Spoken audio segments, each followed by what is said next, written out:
ನಮಸ್ಕಾರ ಸ್ನೇಹಿತರೆ. ಭಾರತದಲ್ಲಿ ಒಂದು ಜಾಗ ಸೂರ್ಯ ಮುಳುಗಿದ ಮೇಲೆ ಅಲ್ಲಿಗೆ ಹೋಗೋದನ್ನ ಸರ್ಕಾರವೇ ನಿಷೇಧ ಮಾಡಿದೆ. ರಾತ್ರಿ ಅಲ್ಲಿ ಯಾರೂ ಉಳಿಯೋದಿಲ್ಲ.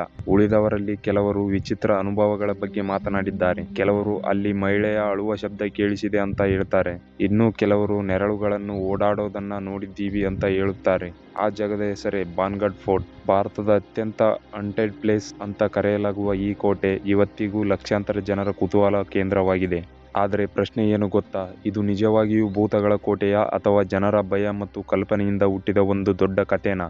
ಒಂದು ಕಾಲದಲ್ಲಿ ಸಾವಿರಾರು ಜನರ ಜೀವನದಿಂದ ತುಂಬಿದ್ದ ಈ ನಗರ ಇವತ್ತು ಕೇವಲ ಅವಶೇಷಗಳಾಗಿ ಉಳಿದಿವೆ.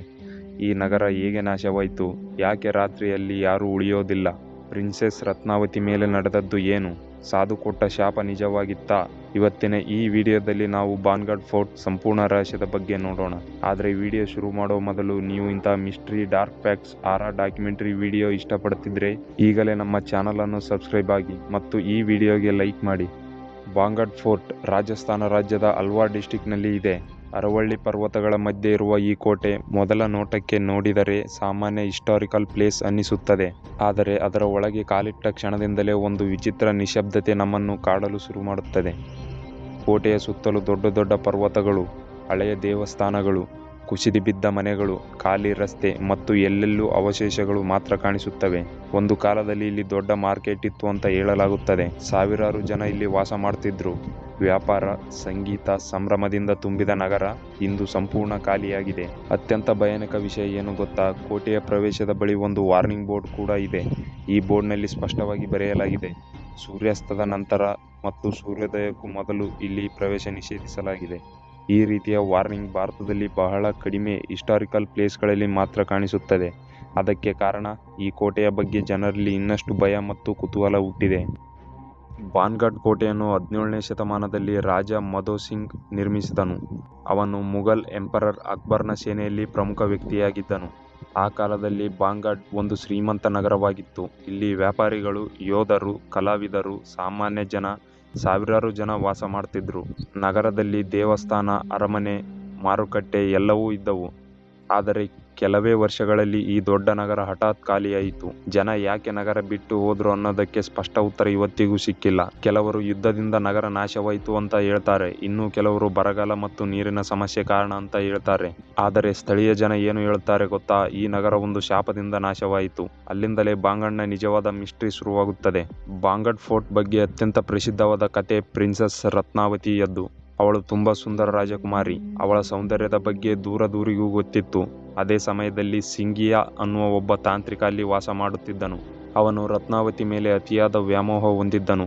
ಯಾವುದೇ ರೀತಿಯಲ್ಲಾದರೂ ಅವಳನ್ನು ತನ್ನದಾಗಿಸಿಕೊಳ್ಳಬೇಕು ಅಂತ ಬಯಸುತ್ತಿದ್ದ. ಒಂದು ದಿನ ರಾಜಕುಮಾರಿಗಾಗಿ ಸುಗಂಧದ ಎಣ್ಣೆ ತರಲಾಗುತ್ತಿತ್ತು. ಆ ತಾಂತ್ರಿಕ ತನ್ನ ಕಪ್ಪು ಮಾಂತ್ರಿಕ ಶಕ್ತಿಯನ್ನು ಬಳಸಿಕೊಂಡು ಆ ಎಣ್ಣೆಯ ಮೇಲೆ ಮಂತ್ರ ಹಾಕಿದನು.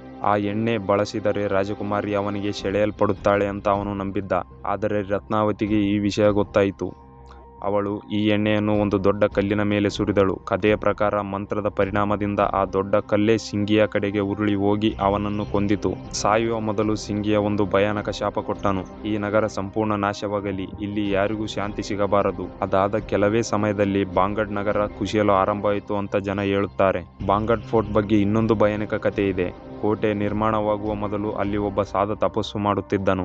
ಅವನು ರಾಜನಿಗೆ ಒಂದು ಎಚ್ಚರಿಕೆ ಕೊಟ್ಟನು, ನನ್ನ ಆಶ್ರಮದ ಮೇಲೆ ಕೋಟೆಯ ನೆರಳು ಬೀಳಬಾರದು. ರಾಜ ಮೊದಲಿಗೆ ಆ ಮಾತಿಗೆ ಒಪ್ಪಿಕೊಂಡನು. ಆದರೆ ಕಾಲ ಕಳೆದಂತೆ ಕೋಟೆ ಇನ್ನಷ್ಟು ದೊಡ್ಡದಾಯಿತು. ಒಂದು ದಿನ ಕೋಟೆಯ ನೆರಳು ಸಾಧುನ ಆಶ್ರಮದ ಮೇಲೆ ಬಿದ್ದಿತು. ಅದನ್ನು ನೋಡಿದ ಸಾಧು ಕೋಪದಿಂದ ಶಾಪ ಕೊಟ್ಟನು, ಈ ನಗರ ಸಂಪೂರ್ಣ ನಾಶವಾಗುತ್ತದೆ. ಆ ಶಾಪದ ನಂತರ ನಗರ ನಿಧಾನವಾಗಿ ಖಾಲಿಯಾಗತೊಡಗಿತು. ಇದು ಕೇವಲ ಕಥೆಯ ಅಥವಾ ನಿಜವಾಗಿಯೂ ಏನಾದರೂ ಅತೀಂದ್ರಿಯ ಶಕ್ತಿ ಕೆಲಸ ಮಾಡಿತ್ತಾ? ಅದೇ ಪ್ರಶ್ನೆ ಇವತ್ತಿಗೂ ಉಳಿದಿದೆ. ಬಾನ್ಗಢ್ ಫೋರ್ಟ್ಗೆ ಹೋಗಿರುವ ಕೆಲವರು ವಿಚಿತ್ರ ಅನುಭವಗಳ ಬಗ್ಗೆ ಮಾತನಾಡಿದ್ದಾರೆ. ಕೆಲವರು ರಾತ್ರಿ ಮಹಿಳೆಯ ಅಳುವ ಶಬ್ದ ಕೇಳಿಸಿದೆ ಅಂತ ಹೇಳುತ್ತಾರೆ. ಇನ್ನು ಕೆಲವರು ಖಾಲಿ ಕೋಟೆಯೊಳಗೆ ಹೆಜ್ಜೆಗಳ ಶಬ್ದ ಕೇಳಿಸುತ್ತದೆ ಅಂತ ಹೇಳುತ್ತಾರೆ. ಕೆಲವರು ಕ್ಯಾಮ್ರಾಗಳಲ್ಲಿ ವಿಚಿತ್ರ ಸ್ಯಾಡೋ ಕ್ಯಾಪ್ಚರ್ ಆಗಿವೆ ಅಂತ ರೂಮರ್ಸ್ ಕೂಡ ಇವೆ. ಸ್ಥಳೀಯ ಜನರಲ್ಲಿ ಬಹಳಷ್ಟು ಮಂದಿ ಸೂರ್ಯಾಸ್ತದ ನಂತರ ಆ ಕಡೆ ಹೋಗೋದಿಲ್ಲ. ಕೆಲವರು ಪ್ರಾಣಿಗಳು ಕೂಡ ರಾತ್ರಿ ಆ ಭಾಗಕ್ಕೆ ಹೋಗೋದಿಲ್ಲ ಅಂತ ಹೇಳುತ್ತಾರೆ. ಬಾಂಗಡ್ ಕೋಟೆಯ ಬಗ್ಗೆ ಜನರನ್ನು ಹೆಚ್ಚು ಭಯಪಡಿಸುವ ವಿಷಯ government warning. Archaeological survey of India ಅಲ್ಲಿ ಅಫಿಷಿಯಲಿಯಾಗಿ ಬೋರ್ಡ್ ಹಾಕಿದೆ. ಈ ಬೋರ್ಡ್ ಪ್ರಕಾರ ಸೂರ್ಯಾಸ್ತದ ನಂತರ ಮತ್ತು ಸೂರ್ಯೋದಯಕ್ಕೆ ಮೊದಲು ಯಾರಿಗೂ ಪ್ರವೇಶ ಇಲ್ಲ. ರೂಲ್ಸ್ ಬ್ರೇಕ್ ಮಾಡಿದರೆ ಲೀಗಲ್ ಆಕ್ಷನ್ ಕೂಡ ತೆಗೆದುಕೊಳ್ಳಬಹುದು. ಸರ್ಕಾರ ಸೇಫ್ಟಿ ಕಾರಣಕ್ಕೆ ಈ ನಿಯಮ ಮಾಡಿದೆ ಅಂತ ಹೇಳುತ್ತದೆ. ಯಾಕಂದರೆ ರಾತ್ರಿ ಅಲ್ಲಿ ಬೆಳಕು ಇರೋದಿಲ್ಲ, ಕಾಡು ಪ್ರದೇಶ, ಕುಸಿದು ಬಿದ್ದ ಕಟ್ಟಡಗಳು ಅಪಾಯಕಾರಿಯಾಗಬಹುದು. ಆದರೆ ಜನ ಏನು ನಂಬುತ್ತಾರೆ ಗೊತ್ತಾ?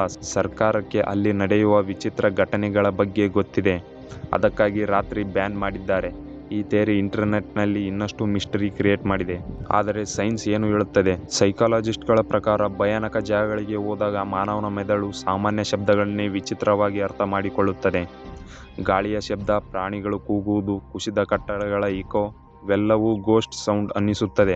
ಇನ್ನೊಂದು ಕಾರಣ ಸೈಲೆನ್ಸ್. ತುಂಬಾ ನಿಶಬ್ದ ಇರುವ ಜಾಗದಲ್ಲಿ ಮಾನವನ ಇಮ್ಯಾಜಿನೇಷನ್ ಹೆಚ್ಚು ಕೆಲಸ ಮಾಡುತ್ತದೆ. ಡಾರ್ಕ್ ಎನ್ವೈರ್ಮೆಂಟ್ ಮತ್ತು ಹಾಂಟೆಡ್ ಸ್ಟೋರಿ ಕೇಳಿದ ನಂತರ ಸಾಮಾನ್ಯ ಶ್ಯಾಡೋ ಕೂಡ ಭೂತದಂತೆ ಕಾಣಬಹುದು. ಅಂದರೆ ಬಾಂಗಡ್ ಫೋರ್ಟ್ನಲ್ಲಿ ನಡೆಯೋ ಘಟನೆಗಳು ಸೂಪರ್ ನ್ಯಾಚುರಲ್ ಅಲ್ಲ, ಅದು ಮಾನವನ ಫಿಯರ್ ಸೈಕಾಲಜಿ ಇರಬಹುದು ಅಂತ ಕೆಲ ಎಕ್ಸ್ಪರ್ಟ್ಗಳು ಹೇಳುತ್ತಾರೆ. ಆದರೆ ಪ್ರಶ್ನೆ ಇನ್ನೂ ಉಳಿದೇ ಇದೆ. ಯಾಕೆ ಅಲ್ಲಿ ಹೋದ ಹಲವರಿಗೆ ಒಂದು ರೀತಿಯ ಅನುಭವ ಆಗುತ್ತದೆ?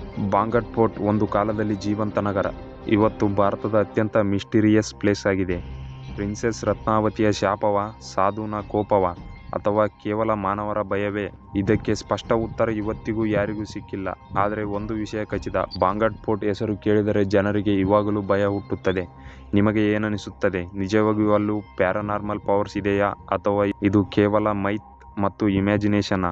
ನಿಮ್ಮ ಆನ್ಸರನ್ನು ಕಮೆಂಟ್ನಲ್ಲಿ ತಪ್ಪದೇ ತಿಳಿಸಿ. ಈ ಮಿಸ್ಟೀರಿಯಸ್ ಮತ್ತು ಡಾಕ್ಯುಮೆಂಟರಿ ವಿಡಿಯೋ ನಿಮಗೆ ಇಷ್ಟವಾದರೆ ವಿಡಿಯೋಗೆ ಲೈಕ್ ಮಾಡಿ ಮತ್ತು ನಮ್ಮ ಚಾನಲನ್ನು ಸಬ್ಸ್ಕ್ರೈಬ್ ಆಗೋದನ್ನು ಮರೆಯಬೇಡಿ.